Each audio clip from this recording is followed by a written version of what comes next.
तो गोसाई विठलनाथ जी के कृपा पात्र श्री कुम्भन दास जी,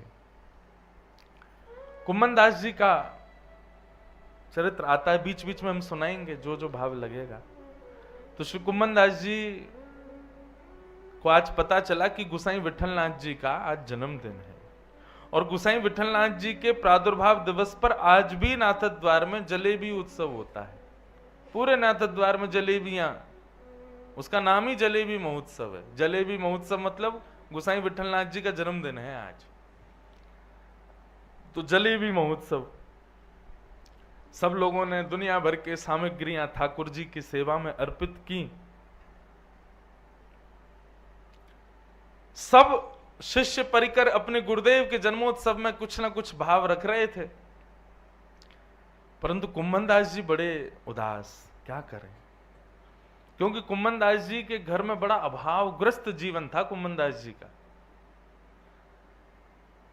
उनके 7 तो पुत्र ही थे कुम्भन दास जी के, और फिर उसके बाद भी उनकी एक विधवा भतीजी संग रहती थी। परिवार बहुत बड़ा था कुम्भन दास जी का, घर में खाने वाले बहुत थे, लेकिन खाने को लेने नहीं था।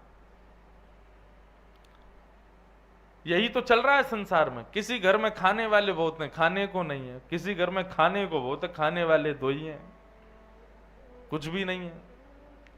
तो कुम्भन दास जी का जीवन ऐसा ही था, उनके घर में खाने वाले तो बहुत, लेकिन खाने के लिए कुछ नहीं।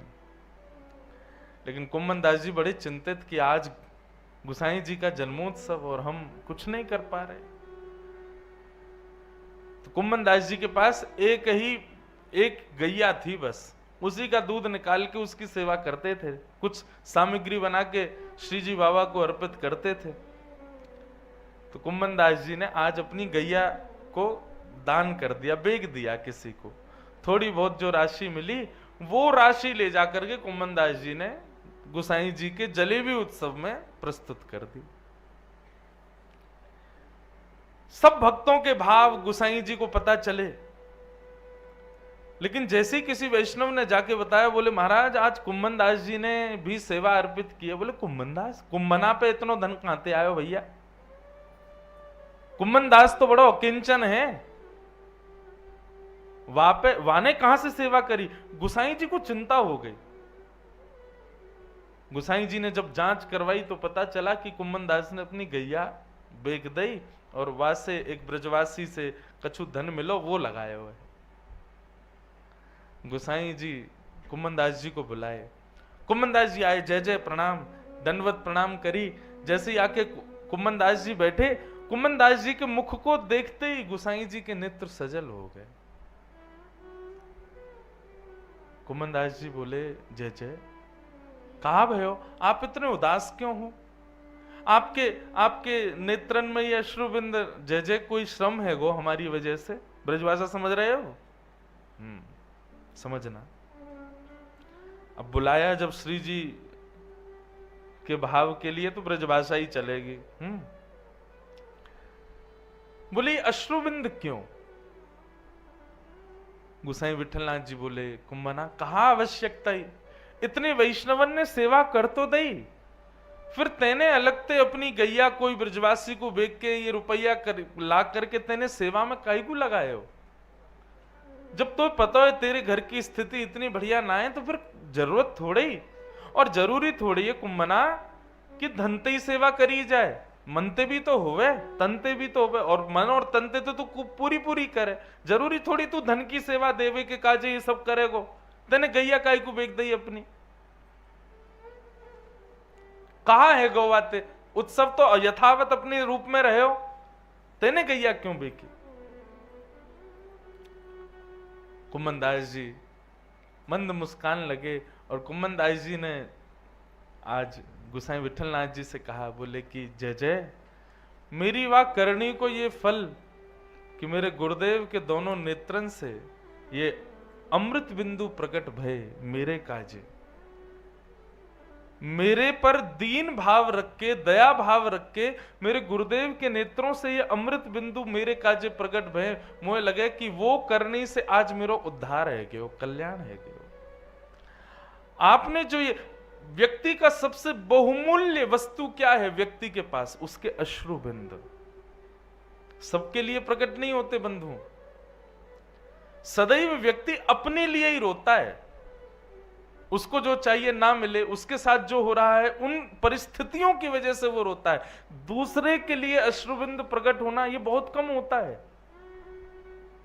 लेकिन आज कुम्मनदास जी बोले, मेरे गुरुदेव के नेत्र सजल भय मेरे काजे, मेरो तो उद्धार आज ही है गयो। यदि अभी मेरे प्राण निकल जाएं तो निश्चित है कि मोकू श्यामा श्याम की गोद प्राप्त होगी।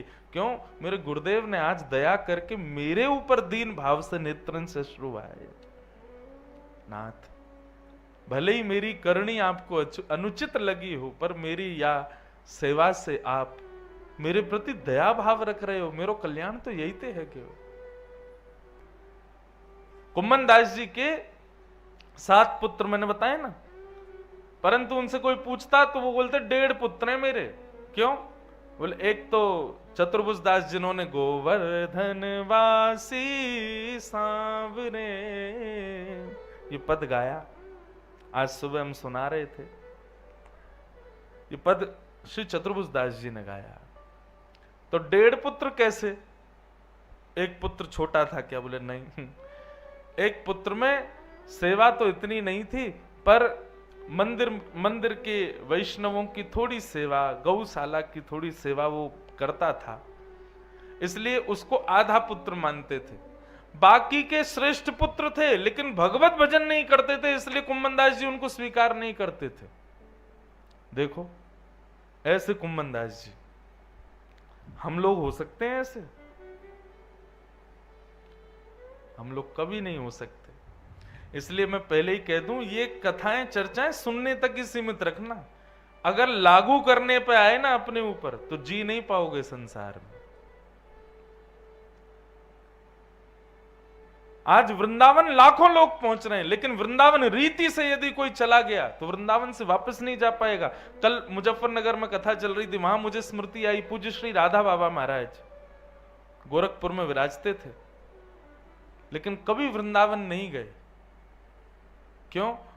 वो कहते, मैं अगर वृंदावन गया तो वापस नहीं आ पाऊंगा, इसलिए गोरखपुर में ही वृंदावन प्रकट कर लिया। तो वृंदावन सांचो धन भैया, ये हरिराम व्यास जी कह रहे हैं, इसलिए कह रहे हैं क्योंकि इसको कमा लिया तो फिर और कुछ कमाने लायक बचोगे नहीं। कोई व्यक्ति चाहे मैं बनारस में भी रहूं और मैं बिजनेस भी करूं और वृंदावन भी मेरे चित्त में रहे, संभव ही नहीं है। वृंदावन आया तो सब जाएगा, और सबके संग वृंदावन को आप रखना चाहते हो, ये असंभव है, असंभव। कुम्मनदास जी के एक पुत्र की मृत्यु हो गई, जो 1.5 पुत्र बोलते, तो आधा पुत्र जिसको मानते थे उसकी मृत्यु हो गई। जैसे किसी ने जाके बताया तो कुम्मनदास जी मूर्छित होकर गिर पड़े। सब लोग बोले, ये कैसे भक्त? बहुत कहते थे कि मुझे पुत्र पुत्रियों से मोह नहीं, मुझे परिवार से मोह नहीं। आज किसी ने आके बताया पुत्र की मृत्यु हो गई तो कुम्मनदास जी मूर्छित हो गए। कहां गए आप भजन? कहां गए श्री जी बाबा? कहां गए ठाकुर जी की सेवा? आ गया पुत्र मोह, हो गया प्रकट। सब गए। सब आश्चर्य इस बात का ज्यादा कर रहे हैं कि कुम्मनदास जी मूर्छित हो गए। इन जैसा भगवतीय भक्त जो कभी भगवान के अलग कोई बात ही नहीं करता, आज सांसारिक चर्चा पे इतना मोहित। गोसाई विठलनाथ जी को जब पता चली कि कुम्मनदास जी के पुत्र पधार गए तो बड़े दुखी हुए, लेकिन दूसरी खबर जब मिली कुम्मनदास मूर्छित हो गए पुत्र विरह में, गोसाई जी बोले मैं मान ही नहीं सकता, ये स्वीकार्य नहीं है बात। कुम्मनदास पुत्र विरह में मोहित होकर के मूर्छित नहीं हुआ है। जैसे ही गोसाई जी आए, गोसाई जी ने देखा कुम्मनदास जी मूर्छित पड़े थे। गोसाई जी ने समीप जाकर के कहा, कुम्मना, ए कुम्मना, चल जल्दी उठ जा, तू चिंता मत करे, तो कुछ सूतक में भी श्री जी के दर्शन करा दूंगा। इतना सुनते ही कुम्मनदास जी खड़े हो गए, जय हो जय हो, बस यही तो चाहिए हो महाराज। या हमारे मूर्छित भय कि पुत्र मर गया, मतलब सूतक लग गए, अब मैं 7 दिन 13 दिन दर्शन कैसे करूंगा श्री जी बाबा के। उनको इस बात का विरह कम है कि पुत्र चला गया, इस बात का विरह ज्यादा है कि श्री जी दर्शन नहीं होंगे। यहां जितने लोग बैठे हैं बंधुओं, ये जितनी घर की आपकी चिंताएं बढ़ी हुई हैं ना, क्यों? क्योंकि घर को हमने प्रायोरिटी दे रखी है। कुम्भनदास जी को देखो, पुत्र चला गया लेकिन उनको विरह ही नहीं है। वो व्याकुल भी इसलिए हैं कि मैं श्री जी के दर्शन कैसे करूंगा। गोसाई जी ने आकर के सबको बता दिया, बोले हो गया संशय दूर, कुम्भनदास पुत्र के लिए व्याकुल नहीं है। उसकी तब भी व्याकुलता यह कि कहीं श्री जी के दर्शन नहीं छूट जाए।